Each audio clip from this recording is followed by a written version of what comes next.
अब आप सुनिए बीना श्रीवास्तव जी को, ये उनकी कहानी का भी शीर्षक है। अब आप सुनिए। अच्छा,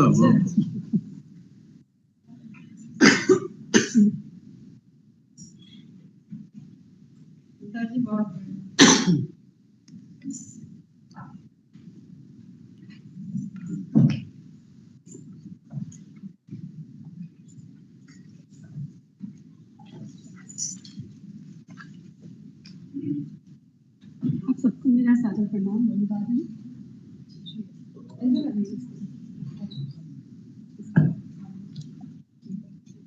माइक को थोड़ा सा हटा देंगे, अच्छा लगेगा। ठीक है। सादर अभिवादन, बहुत बहुत शुक्रिया निर्णायक मंडल का और विश्व का संस्थान का। मैं क्या कहूँ, जिससे आभार। कहानी का शीर्षक है अब आप सुनिए। गर्म दिनों में सूरज पहाड़ों को भीतर तक चाट लेता है। उनके वस्त्र झुलसकर झड़ जाते हैं, वे विध्वस्त हो जाते हैं। आंखों को त्रस्त करने वाला शालीन सौंदर्य अपनी नग्नावस्था में आंखों को चुभने लगता है। कड़ी धूप में लाल मिट्टी की चमक भले पड़ जाए, पर दरारों की चमक से भरी किसी काम की नहीं होती। सूरज के प्रचंड रूप धारण करते ही नदियों के हलक सूख जाते हैं, तो आम जन की व्यथा की कल्पना मात्र ही मन को द्रवित कर देती है। पथरीली पगडंडियां सफेद पड़ जाती हैं, पेड़ की अपनी छाया समेट लेते हैं।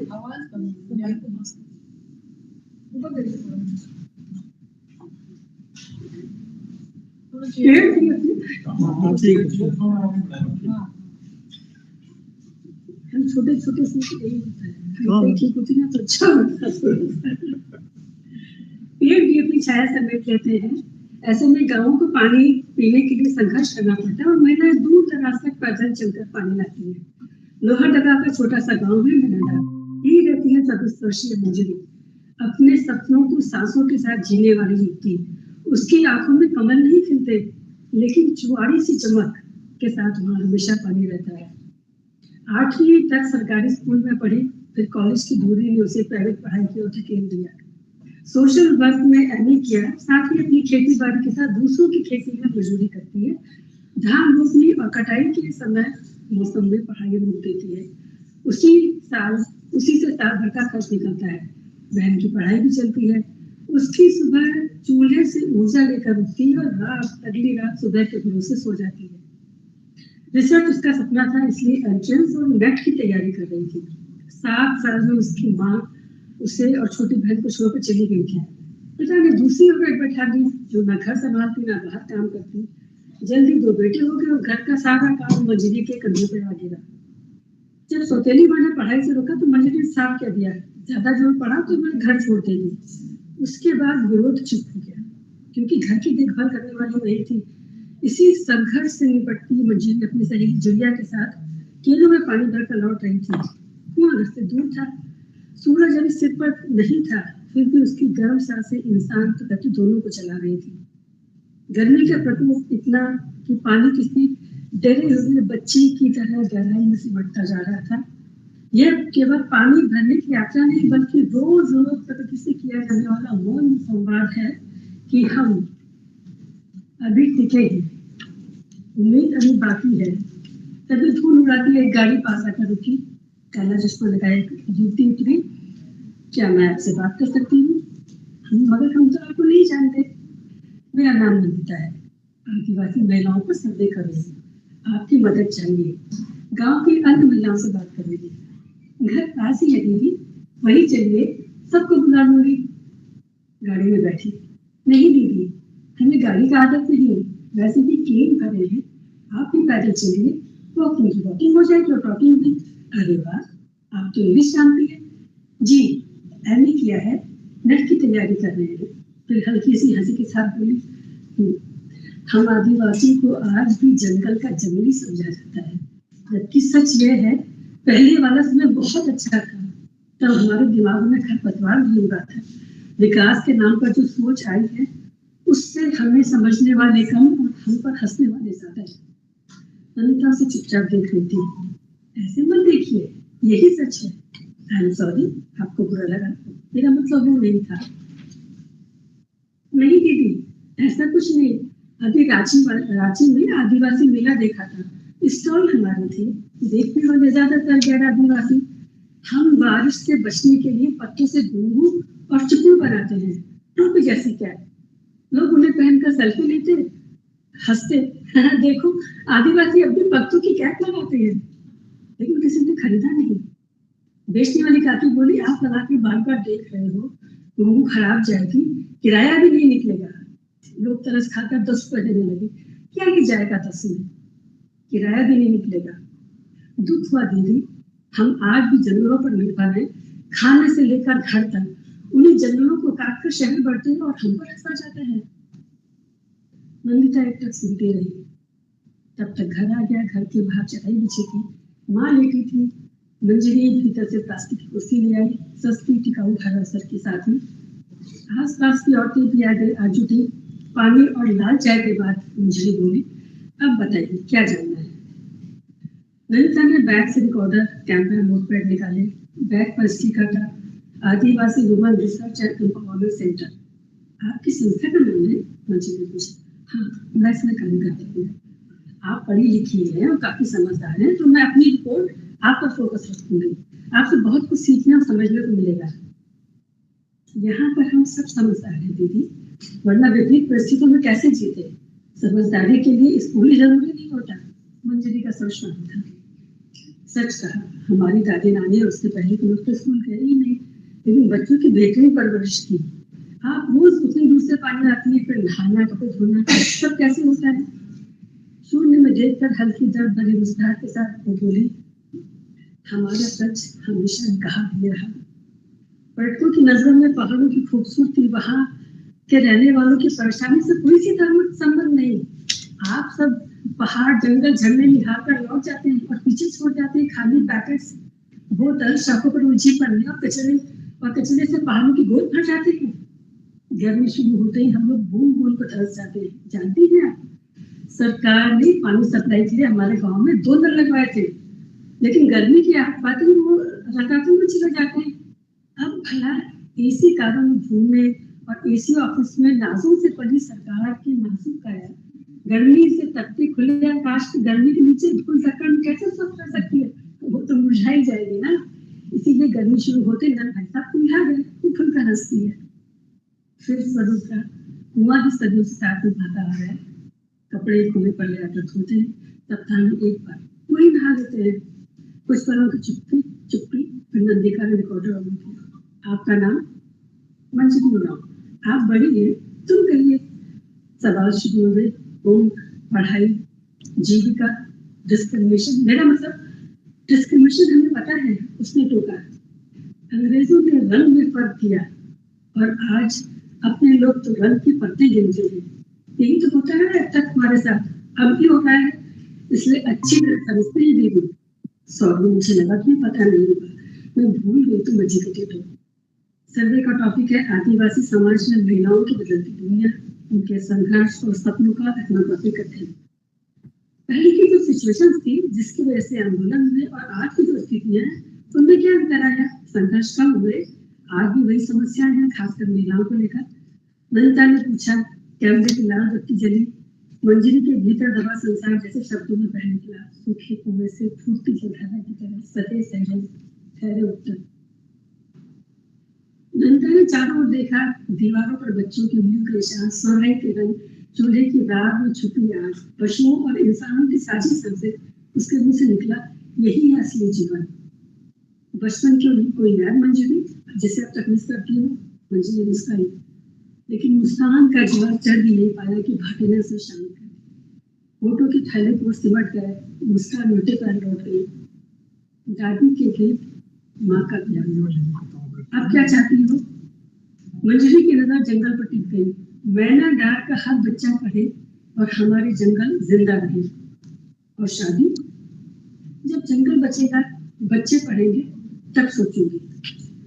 नंदिता को समझ में आया कि यह सर्वे आंकड़ों का नहीं बल्कि भावनाओं और दर्दों की भटकी पीड़ा का दस्तावेज बनने जा रहा है।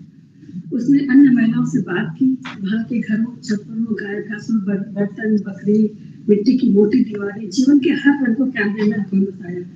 इंसानी आंखों की स्मृतियां विस्मित हो जाती है, धुंधली पड़ जाती है, लेकिन कैमरे की आग पर आंख मूंद कर भरोसा किया जा सकता है। इसके बाद कभी चूल्हे की आग में, कभी कुएं के पास, कभी जंगल घूमते हुए गोडर की लाल बत्ती जलती, सवालों की झड़ी लगती, उत्तरों की बरखों में तृप्त करती। मेज पर कागज बिखरे थे, नंदा की आंखों में मंजरी का चेहरा था। उसने लिखा, आदिवासी महिलाएं आप खड़े नहीं, अपने समय की सबसे बड़ी घटना है। वैसे सभी अपने समय की गवाही देते हैं। चित्र पर फिर पन्ने पर नाम उभरा, कुसुम मंजरी प्रकृति। जंगल की गोद में पली एक दृढ़ युवती जो अपने सपनों में राजकुमार नहीं पढ़ते हुए बच्चे देखती है, जिसने अपनी निजी खुशी तब तक स्थगित करती है जब तक गांव का हर बच्चा शिक्षित नहीं हो जाए। उससे मंजरी का बात याद आया, जब जंगल बचेगा, सब बच्चे पढ़ जाएंगे, तब सोचेंगे। यह सभी किसी का जवाब नहीं, संरचना और दस्तावेज था। नंदा को लगा केवल डेटा नहीं है, इन स्त्रियों के पीछे पीढ़ियों का दर्द, थकान, चुप्पियां हैं। फिर जिबिया का चेहरा उभर कर सामने आया, जो शहर ले जाएगी, 3 साल बाद किसी तरह भागकर लौटी, जिसने उदासियों के शून्य में खोकर कहा था, यहाँ से लड़कियां शहर काम करने नहीं जाती, बेची जाती है या खुद अपने सपनों की कीमत चुकाती है। कोई आदमी आता है, बड़े शहरों के नाम उछालता है, नौकरी के सपने दिखाता है, गरीबी उस पर भरोसा कर लेती है। कहा जाता है इज्जत का काम है, पैसे मिलेंगे, पर शहर पहुंचते का तो छीन जाते हैं। हवा बंद कर देते और कार्ड पर अतीत और लड़की आगे धकेल दी जाती है। ना पूरा पैसा मिल रहा है, ना घर लौटने का रास्ता। जो लौटते हैं खुद रहती है, मजदूरी नहीं, इज्जत की कर ली जाती है।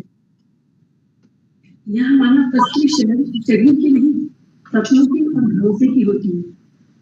यहाँ लड़कियां लापता नहीं होती, उन्हें उनके सपनों के नाम पर बेच दिया जाता है।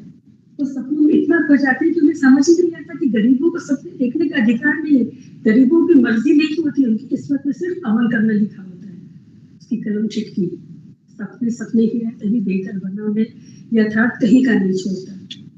नंदिता को याद आया, कितने पूछे स्वर में उसकी आंखों में तैरते आंसू भी, उसने कहा, दीदी जी, हम लड़कियां शहर नहीं जाती, हमें हमारी गरीबी चंद खुशियों की आस ले जाती है और इज्जत का कोई रसीदी टिकट नहीं मिलता। बिना रसीद के जीवन ठप्पों का ढेर बन जाता है। मैं सपनों के साथ उड़ती हुई गई थी और वापस आई आंसुओं की बारिश में भीगती हूँ, लेकिन मैं कमजोर नहीं हूँ। ना तो मेरी जिंदगी रुकेगी, ना मैं सपने देखना बंद करूंगी। आदिवासी हार नहीं मानते। उसने एक स्लाइड पर लिखा, कर्मी जिबिया ब्रैकेट में, और जिबिया भी कोष्ठक में बंद हो गई। नंदिता को लगा उसकी आवाज नहीं उठानी चाहिए। उसकी आवाज कभी उठी ही नहीं, भारी भरकम नहीं, महज चंद रुपयों के लिए उसकी आवाज को सखुआ के नीचे दबा दिया गया। चंद सिक्कों की बारिशों से रुगड़ा की तरह फूट कर निकलने के लिए मजबूर किया जाने लगा, जिससे ऊंचे दाम मिले। उसे लगा ये सर्वे केवल डेटा पर नहीं है, अगर मैं इन स्त्रियों की आवाज, उनके सपने और उनका जीवन जो का तो दर्ज करते थे तो कितना अच्छा होगा। लेकिन उस संस्था की पॉलिसी याद आ गई, क्योंकि लोग समाज के डर से पहचान को छुपाते हैं। नमिता का एक नोटक मैनाडार और इसके आसपास गाँव में जाती रही। एक शाम मंजरी के घर देर तक रुकी। सखुआ कटहल के पेड़ के बीच जगह से भाने लगी। तस्वीर खींचते हुए बोली, परफेक्ट केस स्टडी पिक्चर। घर कितना सुंदर लग रहा है, मंजरी ने कहा। बैकग्राउंड प्रॉपर अच्छा भी लगा, चेहरा काफी है। रात को मंजरी सखुआ के पेड़ के पास गई, जिसे प्यार से ओजीवाई कहती थी। माँ ने बताया था पेड़ बोलते हैं, बातें सुनते हैं, कभी उनसे मिलने की बात करके देखो। जब माँ छोड़कर चली गई तो सामने वाला वही पेड़ सखुआ का जो उसकी माई हो गया। बचपन से अपना सुख दुख उसी के कहती थी, जिससे लिपट कर रो लेती, उसे लगता माँ से लिपटी है। उसे ऐसी शांति मिलती, भीतर कहीं गहरे तक मन को संतुष्टि देती। आज फिर ओजी माई के पास गई, पेड़ पर नैया कहती हुई बताई, माई फूल डाल पर खिलता है, पर पानी तो उसे जड़ से मिलती है ना, बिना जड़ के फूल सूख जाएगा। वैसे कि घर हमारी जड़ है, अगर हमारी पहचान में घर ही ना आए तो मेरे चेहरे की क्या पहचान। इसी घर में दुख भी दिए, सुख भी, और मेरी पहचान से घर को हटा दी जाए तो। हवा जरा तेज चली, पत्ते सरसराए, जैसे सहमति में हंसकर हिला रही हूँ। फिर तेरे बिना, घर बिना मेरी पहचान क्या, मेरे चेहरे पर कैसे आएगी मुस्कान माई। उसे लगा ऊंची मैं की जड़ें सिकुड़ रही है, उसकी आंखें भीग गई। नंदिता आती रही, नोट्स बनते रहे। एक दिन जब नंदिता आई तो वहाँ सरकारी अफसरों का मजमा लगा था, नाक जोक चल रही थी। अफसरों ने बताया खदान का प्रस्ताव है, इससे सर्वे हो रहा है। उन्होंने गांव वालों को कागज दिखाया, समझाया यह एक प्राथमिक सर्वे है, खनन परियोजना से आप सबकी जिंदगी सुधरेगी, सड़कें बनेगी, रोजगार मिलेगा। साहब हमारी पूजा हमारी दवा यही जंगल है, हमारा रोजगार इसी से चलता है। आप खदान बनाने की बात कर रहे हो, वह हमारी पूर्वजों की आत्मा है। सरकारी काम में दखल मत डालो। दो उड़ाना चाहता लेकिन ऑटो देख सकता और आगे बढ़कर रास्ता बंद किया। सचिन को बोला आप लोग विकास का विरोध क्यों कर रहे हो? साहब हम विकास का विरोध नहीं कर रहे हैं, हम इससे होने वाले विस्थापन का विरोध कर रहे हैं, क्योंकि ये जगह हमें छोड़नी पड़ेगी। इससे तो जंगल कट जाएंगे। मास्टर दादा सही कह रहे हैं, लेकिन हम ये जगह हम भी नहीं छोड़ेंगे। मंजिल ने आगे आकर कहा जंगल तो कटते ही है, आज नहीं तो कल इससे विकास होगा। विकास को देखो, अफसर भी कंधे उठाते हुए कहा लेकिन पेड़ों का क्या, जंगल साफ हो जाएंगे तो हम कहाँ बचेंगे? हमारे लिए जंगल हमारे देवता है। मंत्री दहाड़ी ये लड़की आवाज नीची, तुम क्या चाहती हो कि जंगल के लिए विकास ठप हो जाए? सरकारी काम में अड़चन मत डालो, सरकारी काम में बाधा डालना भारी पड़ सकता है। हमें ऊपर से ऑर्डर मिलेगा वही करेंगे, पहले जाकर स्टे ऑर्डर लो, तब तो समय देखा मिल सकता है। अभी डिस्टर्ब मत करो, समझी? अफसर का कैसे सत्य इसके सत्य का असर नहीं हुआ। अफसर आगे बढ़ते उससे पहले काम के लोग उनके आगे आकर खड़े हो गए। सरकारी टूट कर गई, आदिवासियों की ताकत के आगे सम्मेलन किया। नंदिता सुनती रही। नंदिता ने रिकॉर्डर ऑन किया। Perfect conflict, policy versus community. मुझे फट पड़ी, हमारी मुसीबत आपके लिए मसाला है, हम डेटा नहीं देते, हम सब आने वाली मुसीबत से परेशान होकर कैसे निपटेंगे, और आपके लिए परफेक्ट कॉन्फ्लिक्ट है। आप सभी लोग हर बात में यहाँ तक कि हमारी मजबूरी और परेशानियों में मसाला खाने भूल लेते हैं। आपको हमारी कहानी तकलीफों से कोई सरोकार नहीं। आपकी रिसर्च पूरी हो जाए बस वही मायने रखता है, उसके बाद हम भाड़ में जाए, खदानों में बदले, देखा हो जाए, इससे आपको कोई सरोकार नहीं। अनिता ने उसे देखा, बहुत कुछ कहना चाहती थी और शब्द जैसे भीतर कुछ देर बाद बोली, मैंने इसलिए कहा कि सर्वे के दौरान मेरी आंखों के सामने जो हुआ उससे बड़ा भूल क्या होगा, इसलिए मेरे मुंह से निकल गया। तो वो बुरा लगा हो तो सॉरी। मुझे खामोश नहीं। उस रात फिर उस अफवाह से पढ़कर रोई। मैं डेटा नहीं हूँ, मैं मंजरी हूँ। ये हमारा गांव है, इसे शहरी लोगों के मसाले वाले सर्वे का हिस्सा नहीं बनने दूंगी। बरसात आ गई थी, जंगल खड़ा उठा। काफी समय बाद नंदिता मैदान बन गई। प्रोजेक्ट बहुत अच्छा बना है, मुझे भी दिखाओ दीदी, मैं भी तो देखूं आपने क्या लिखा है। स्वर शांत थी। पहली स्लाइड मंजरी की तस्वीर थी। चैप्टर 1 केस स्टडी नंबर 1 कुसुम सर्वे का केंद्रीय बिंदु। मंजरी हकप्रक उसे समझ में आ गया कि यह केवल केस स्टडी है। उसका घर, उसके सपने, उसका संघर्ष सब एक नंबर में उतर दिए गए। नाम नकली, तस्वीर से घर बनाया। आपने मेरा नाम ही बदल दिया दीदी, क्यों? मेरा नाम मेरी पहचान है, आदिवासी हमारी जान है। मैं गर्व से उठाकर कहती हूँ कि मैं आदिवासी हूँ, और आपने नाम ही बदल दिया। घर तो आपने पहले ही क्रॉप कर दिया था, उस घर को जिसकी हर दीवार पे आपने फोटो लिए, हर कोने में आपको सुकून मिला। क्यों दीदी क्यों? इसमें मंजरी कहाँ बची? उसका घर, उसका गांव, उसकी आदिवासी कहाँ गई? कुछ तो नहीं रहा। हाँ, आपका प्रेजेंटेशन जरूर शानदार था। हो गया मुझे, बोलो जवाब दो। जिस सर्वे में नाम तक सच्चे ना हो, उनका क्या भरोसा? नंदिता ने बचाव किया। Ethics, privacy. मंजरी के चेहरे पर खुला। प्राइवेसी? आप सबको जंगल दिखाते हैं, चप्पे चप्पे पर घूमते हैं, घरों में घुस कर तस्वीरें लेते हैं, यहाँ पर एंजॉय करते हैं, स्टेटस बनाते हो और दर्दों पर पर्दा डाल देते हो। झुग्गियों वाली बूढ़ी झुकी दादी की फोटो खींचते वक्त प्राइवेसी नहीं होती, लेकिन दीदी हमारा एथिक्स है नाम के साथ और ईमान के साथ जीना। हमारा एथिक्स छुपाना नहीं, सच बोलना है। छोटा सा कमरा, भारी भरकम खामोशी। नंदिता के चेहरे पर अपराध भूख के देखा। मंजरी ने कहा, मुझे रिकॉर्डर तो दीदी, इस बार मैं आपके प्रश्नों का जवाब नहीं दूंगी। आज मेरे कुछ प्रश्न हैं आपसे, आपके समाज से। आज मैं अपनी बात करूंगी, मैं बोलूंगी, आप सुनिए। रिकॉर्डर की लाल बत्ती जली।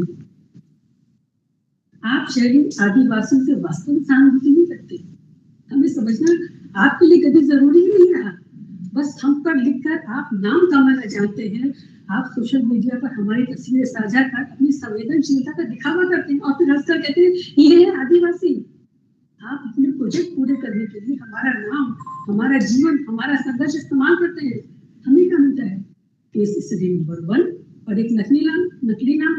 हमारा गांव आपके लिए सिर्फ लोकेशन है, लेकिन वही हमारे लिए जीवन है। आपको मनोरंजन दिखाई देता है, लेकिन हमारी जरूरतें परेशानियां नहीं। मॉल में खर्च करने को आपके पास रुपए हैं, लेकिन हमारी मेहनत का मोल चुकाने के लिए महज 10 रुपए, वो भी भीख की तरह। आप हमारे स्वाभिमान का मान नहीं रखते। आप बार बार गुनगुना कर देखते हैं, शायद हमें जंगली समझकर फोटो तो खूब खींचते हैं, लेकिन उसे खरीदते नहीं। क्यों?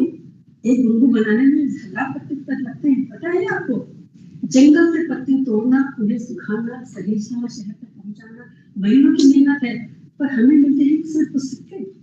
कभी मॉल में दुकान करके देखिए, तब पता चलेगा कि हर्जाना देना पड़ता है उस काफी को उसकी मेहनत के बदले। आप सभी लोगों ने 10 रुपए तो लगा जैसे कोई भीख दे रहे हैं। आपके लिए 10,000 भी हाथ का मैल है, लेकिन हमारे लिए 10 रुपए भी कीमती है। हम भीख नहीं मांगते, मेहनत करके खाते हैं, अपने हक के लिए लड़ना जानते हैं। संघर्ष हमारे खून में है। बात सत्य जरूर है, पर कहनी है, और ये कोई गिनती नहीं, सीधी बात है। मत आइए हमारी दुनिया में अपनी ऐसी घटिया नजर और सोच के साथ। मनीता के सामने हाथ जोड़ते हुए, हमें किसी प्रोजेक्ट का पार्ट मत बनाइए। आपके केस स्टडी नंबर आपको मुबारक हो देगी, हमें उसकी जरूरत नहीं। आपने तो हमें जेल का कैदी नंबर 1 बना दिया। हम अपनी दुनिया में खुश थे, हैं और रहेंगे। हमारी दुनिया में आकर हमें परेशान मत कीजिए। और दीदी, मैं अब आपसे नहीं मिलूंगी और मैं आपको अधिकार नहीं दूंगी आप मेरे असली नाम को छिपाकर मुझे नंबर 1 या नंबर 2 में बदले और नकली नाम को दर्ज दे। ये हमारा दर्द है, किसी प्रोजेक्ट का हिस्सा नहीं। मंजरी अंदर चली गई। इस बार ललिता के हाथ में नोटबुक पेन के साथ आंखों में आंसू भी थे। उसके मुंह से निकला, मैं गलत थी। तुम्हारी आवाज मेरी स्क्रिप्ट, मेरे प्रोजेक्ट से बड़ी है। मंजरी, तुम सही हो, मैं कोशिश करूंगी चीजें बदलने की। प्रेजेंटेशन का दिन आया, हॉल भरा हुआ था, स्लाइड्स तैयार थी। उसने कहा, आज मेरा प्रेजेंटेशन अलग होगा। कुछ बातें हमारे सीनियर को असहज लग सकती हैं। मेरी सिस्टम से रिक्वेस्ट है कि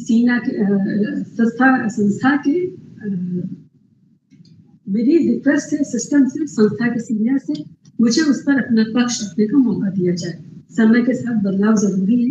यह मेरा सर्वे नहीं था, बल्कि इसने मेरा अंतस जागृत किया है। मेरे सामने अनेक प्रश्न छोड़े हैं, जिनकी सच्चाई से हम आंखें मूंदे रहे थे। उन्हें स्वीकार करने की शक्ति दी है। यह किसी एक की नहीं, बल्कि संपूर्ण आदिवासी समाज की कहानी है। इस प्रेजेंटेशन में एक विशेष नाम है, मंजरी उरांव का, जो मेरी सहयात्री है। आज मैं उसका पेपर, या यूं कहिए उसकी चिट्ठी पढ़ूंगी। स्क्रीन पर पहली स्लाइड उभरी, मंजरी की वही तस्वीर, इस बार पूरे घर और पूरे के साथ। नीचे लिखा था, मैं प्रोजेक्ट नहीं, धरती आबा की आदिवासी बेटी हूँ, अपने नाम और पहचान के साथ। केस स्टडी नंबर 1 नहीं। हॉल में हलचल हुई। मैंने तरह से आपको पढ़ना शुरू किया। मैं आपकी नजरों में एक सब्जेक्ट हूँ और फाइलों में डेटा, पर मैं अपनी नजर में सराय का फूल हूँ, जो इसी मिट्टी से उपजा है।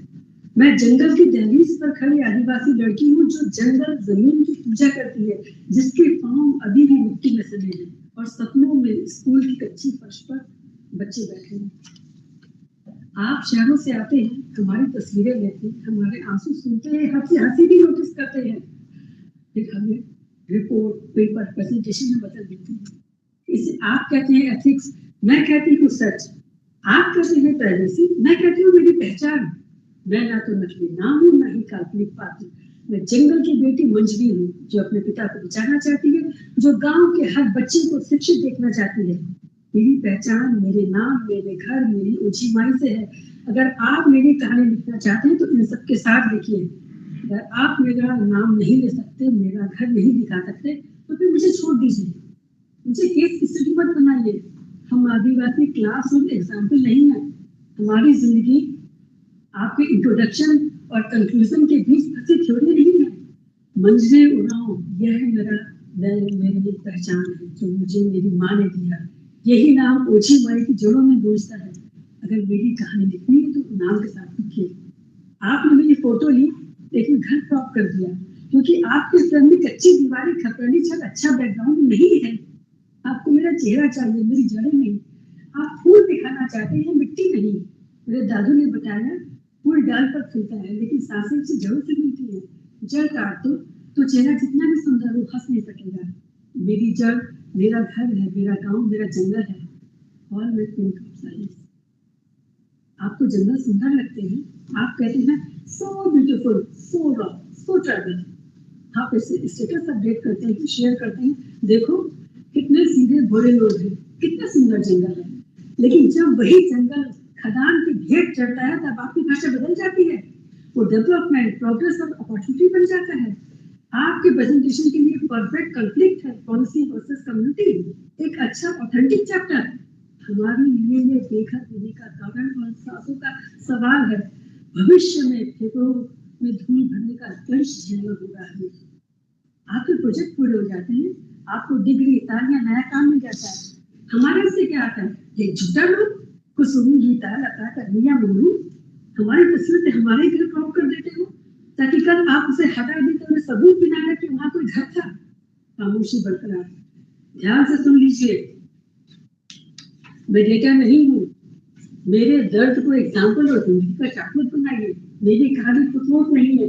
अगर मेरी कहानी लिखनी तो मुझे साथ बैठाइए। मुझे हाशिए का जीवन स्वीकार नहीं। अगर मेरी पहचान जीवित रहेगी तो आदिवासियत भी जिंदा रहेगी। ये मेरी विनती नहीं, दो टूक बात है। अगर आप मेरा असली नाम नहीं ले सकते, मेरे घर, पेड़ और मेरी ओझी माई को जगह नहीं दे सकते, तो मेरे पास आपके लिए कोई जगह नहीं। मुझे उसी नाम से पुकारिए जिसने मेरी माँ ने पुकारा था, मंजरी उड़ाओ।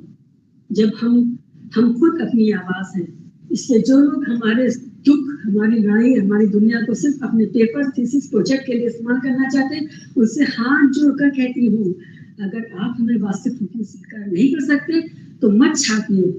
अगर आप हमारे साथ खड़े नहीं हो सकते तो आपको हमारा दुख सुनने का अधिकार नहीं। मैं आपका प्रोजेक्ट नहीं, आदिवासी हूँ, अपने असली नाम, असली घर, जंगल और अपने लोगों के साथ। अगर मेरी कहानी आपकी किताब में आएगी तो पूरे सम्मान के साथ, केस स्टडी नंबर 1 बनकर नहीं। हम सबकी सही पहचान उजागर कीजिए ताकि हमारे पास रिकॉर्ड रहे, प्रूफ रहे।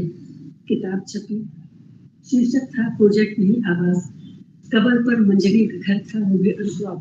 किताब छपने के बाद नमिता प्रेजेंटेशन बदल गया है। हमारा चैप्टर भी मुख्य है। पूरे सम्मान और विशेष धन्यवाद के साथ तुम मेरी सहयात्री हो और मेरी सहेली हो। अब तो नाराज नहीं होना मुझसे। क्या मेरी दोस्ती मंजूर है? मुझे प्यार धनी सांस से देखा मुझे लिखिए।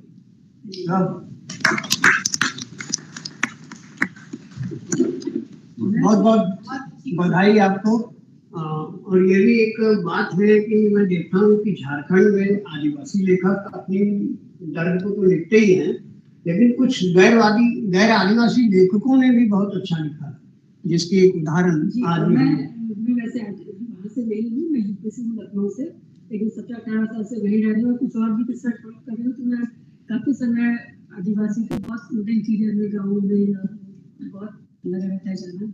तो वो दर्द जो देखते हैं तो बस वही मैं कह रहा था कि गैर आदिवासी लोगों ने भी आदिवासियों के दर्द को बखूबी जो है चित्रण किया है अपने। बहुत बहुत बधाई आपको। कहानी इतनी शानदार थी, तालियां उससे कम है।